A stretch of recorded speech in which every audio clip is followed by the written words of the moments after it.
स्वागत है आपका हमारे यूट्यूब चैनल टेक्निकल पाठशाला ITI में। मैं अभिषेक गौर।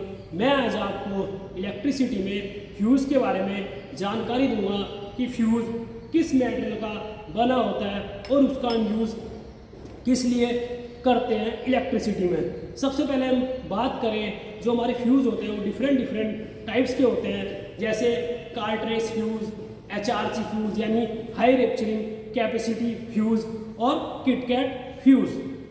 जो आप मेरे हाथ में ये फ्यूज़ देख रहे हैं, ये किटकैट फ्यूज़ है। ठीक है, हम किटकैट फ्यूज़ के बारे में आपको अच्छे से आज जानकारी देंगे। सबसे पहले हम बात करते हैं, जो किटकैट फ्यूज़ होता है वो किस मटेरियल का बना होता है। ये जो किटकैट फ्यूज़ होता है ये पोर्सिलीन यानी चीनी मिट्टी के मटेरियल का बना होता है, जो एक इंसुलेटिंग मटेरियल होता है। अब अगर हम आगे बात करें, जो हमारा फ्यूज़ होता है उसकी जो हम रेटिंग लेते हैं वो एम्पियर में लेते हैं। जैसे आप ये फ्यूज़ देख रहे होंगे, इस पर लिखा भी है 63 एम्पियर 415 वोल्ट, यानी जो मेरे हाथ में फ्यूज़ है उसकी जो रेटिंग है 63 एम्पियर और 415 वोल्ट। अगर हम बात करें फ्यूज़ की रेटिंग की, जो फ्यूज़ होते हैं वो 5 एम्पियर से लेके 3000 एम्पियर तक उनकी रेटिंग होती है।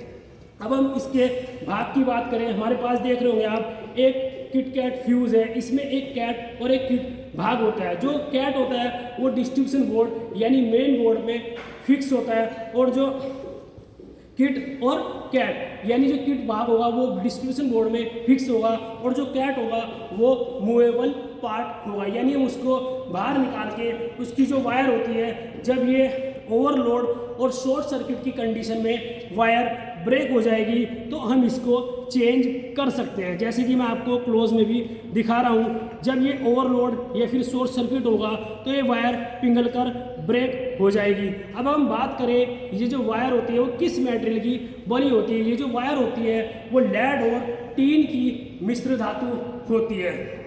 ठीक है, और जो अब आप देख रहे होंगे इसमें दो कॉन्टैक्ट होते हैं, इसमें जो वायर होती है वो कनेक्ट होती है।